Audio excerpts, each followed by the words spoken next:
Hey guys, welcome to Vet Readiness Bootcamp. I'm Nick the Vet, and today I want to talk briefly about an IEEP, which is an Individual Extended Evaluation Plan. If you want to read up on it, here are the regulations. There are a lot of different scenarios you probably want to take a look at, but I just want to go over three things real quickly today. Number one, what is an IEEP? Number two, I want to tell you how VRCs are trying to use it in a way that is not its real intention. And number three, tell you how to address it if they try to put you in an IEEP and you feel like you shouldn't be in one. So number one, what is it? Again, it's an Individual Extended Evaluation Plan. It's meant to help the VRC determine whether or not your vocational goal is feasible, whether or not you will likely have success, and it won't exacerbate your STDs. So that's a normal positive thing, as long as you're dealing with a normal, positive person. But that doesn't always happen. But for now, that's what an IEEP is. Now, it's normally 2 weeks to 12 months. It could be longer than 12 months. I think it could go as far as 24 months,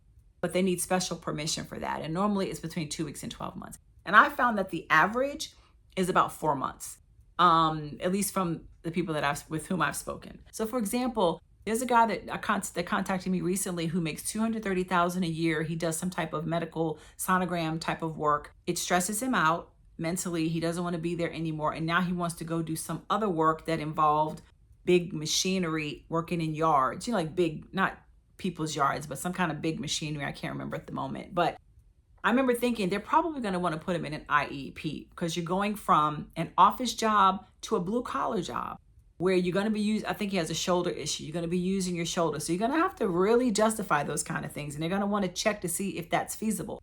That is a normal scenario where somebody will put you in an IEEP.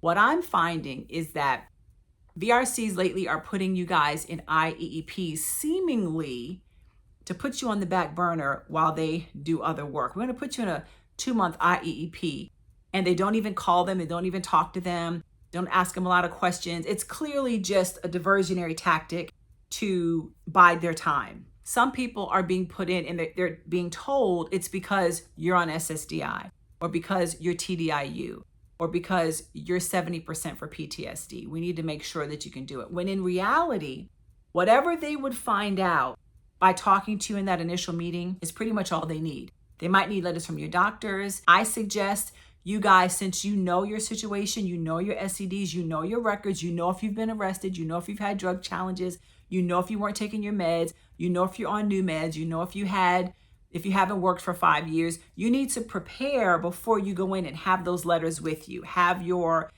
documentation in tow so that they can't throw you in an IEEP. And if you have your documentation and they try to do it anyway, you can, dispute it because you've got everything that they need right there in front of them. People are asking me, do I have to agree to this? Do I have to do this? Here's the thing.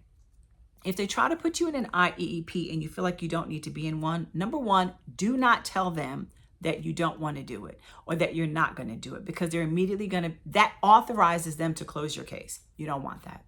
What you do is you say, okay, I understand why, you may think that's feasible, but I already have this evidence. But here's a letter from my doctor. If they say, you haven't worked in 3 months. Yes, but I'm 100% PNT, so I can work. What is it in my records that suggests I can't work? Why would you even suggest an IEEP? Normally an IEEP is pursued, initiated, because there's something in your records that suggests you can't reach that goal. It's not feasible for them to put everyone in an IEEP just to see if they can do the work. That doesn't make any sense. So if there's nothing that's outstanding in your file that suggests you need an IEEP, I would argue you don't need it. I would say, tell me what it is that has triggered this. Well, you haven't worked in 2 months. So do you do this for everyone who hasn't worked in 2 months? I can work. I don't have anything in my records that says I can't. So you can argue it that way. Again, do not come up against them harshly, directly. I'm not going to do it. You're just trying to, waste time. Don't say those things. Try to stay humble and polite and just play the game, because that's what they're doing. If they insist that you go into an IEEP and you can't get out of it, then I would try to get some type of timeline and figure out what they're looking for. Because sometimes they're sticking you in there and they're just wasting time. And they go, oh, we're checking into it.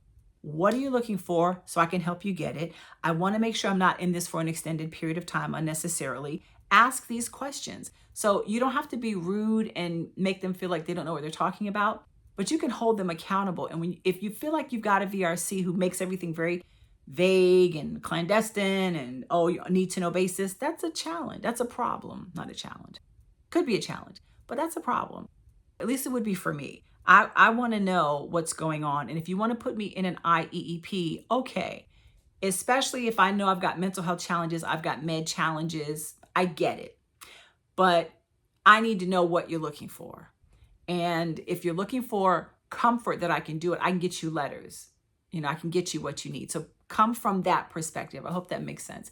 And worst case scenario, if they say you need it, and again, you can't get out of it, and you can't get a timeline, then I would ask for updates every week. What are you waiting for? Who are you waiting for information from? They're not going to like it, but you have a right to ask those things. And if you don't feel comfortable, you can get a VSO who can jump in on your behalf and be a little more direct without ticking them off. So you can do that also. So I hope that helps. An IEP can be a good thing for someone who fits within the categories that I talked about earlier. But if you don't have mental health issues, you're not on SSDI, you haven't been unemployed for a long period of time, you don't have any drug issues, no criminal issues, you get along with people, there's really no logical reason for them to put you in an IEEP, unless you're trying to do a job that directly will affect your SCDs. So just use common sense when you're making your presentation. Think about what you're asking them. A lot of times people only think about what they want, and they're not thinking about what they're presenting and whether or not it makes sense. And if it makes sense and is feasible, you should be able to do it. So hopefully they won't put you in an IEEP. If they do, hopefully it'll be short. They'll let you know what they're looking for. But if you feel like you're just kind of being placated, I would escalate and inquire with the VREO as to exactly what they're trying to figure out. And I would also present the fact that whatever they're looking for is already available to them. Hope that makes sense. Anyway, if you have any other questions about IEEP, check here first. If I said something you didn't understand or didn't make sense, of course you can email me. But do your research. You've got the information here so you can figure out what's best for you and how you want to proceed. All right, thanks for watching. I'm Nick the Vet.